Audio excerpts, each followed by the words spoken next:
Hello everyone, আমার engagement আর official ম্যারেজের জন্য আমি বেশ কিছু পার্সেল অর্ডার করেছিলাম মিশো থেকে। তো মিশোর পার্সেলগুলো এক এক করে আনবক্সিং করে নিই। চলো, আমি তো খুবই খুশি, আমার মুখ দেখে তোমরা সেটা বুঝতেই পারলে। আনবক্সিং ভিডিও করে রেখেছিলাম, কিন্তু সেগুলো বাড়িতে অনুষ্ঠান থাকার কারণে যা হয় আর কি, শেয়ার করা হয়ে ওঠেনি। তাই তোমাদেরকে ভাবলাম যে ভিডিওটা আজকে তোমাদের সঙ্গে শেয়ার করে নিই। দেখো, ফার্স্টে এই পার্সেলটা যেটা খুললাম সেটাই হাতে এলে হচ্ছে একটা হার, পার্লের একটা হার, সীতাহার টাইপের দেখতে পাচ্ছ। এখানে হারটার লুকিংটা কিন্তু দারুণ সুন্দর। আমি গলায় না পরলে তোমরা বুঝতে পারবে না, তাই জন্য আমি তোমাদেরকে একটু পরেও দেখাবো। আর এর প্রাইসটা কত হতে পারে তোমরা একটু গেস করে বলো তো। আগে জিনিসটা দেখো, তারপরে প্রাইসটা আমাকে কমেন্ট করো। আর জিনিসটা খুবই ভালো, দেখো তোমাদের কাছ থেকে দেখিয়ে দিলাম। আর ডিজাইনটা কিন্তু আমার বেশ পছন্দ হয়েছে, একটা বাটারফ্লাইয়ের ওপর ডিজাইন। তো চলো এবার তোমাদেরকে দামটা বলেই দিই আর লেট না করে। এটা কিন্তু আন্ডার 350-র মধ্যে তোমরা পেয়ে যাবে।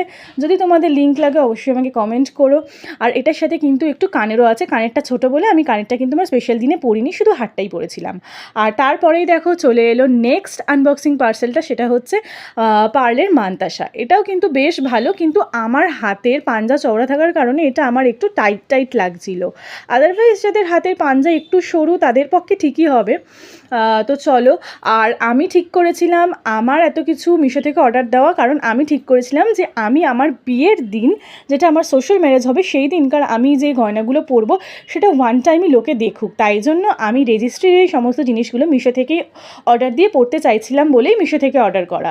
আর তারপরে দেখো, এই ব্যাগটার কথা না বললে তো নয়, এটা আমার দারুণ পছন্দ হয়েছে, তাই জন্য আমি লাস্টে আনবক্সিং করে তোমাদেরকে এটা দেখালাম। দারুণ সুন্দর, দেখো এখানে স্টোনের মিরর দিয়ে কাজ করা বটুয়া ব্যাগটা শাড়ির সাথে আমার দারুণ মানিয়েছিল।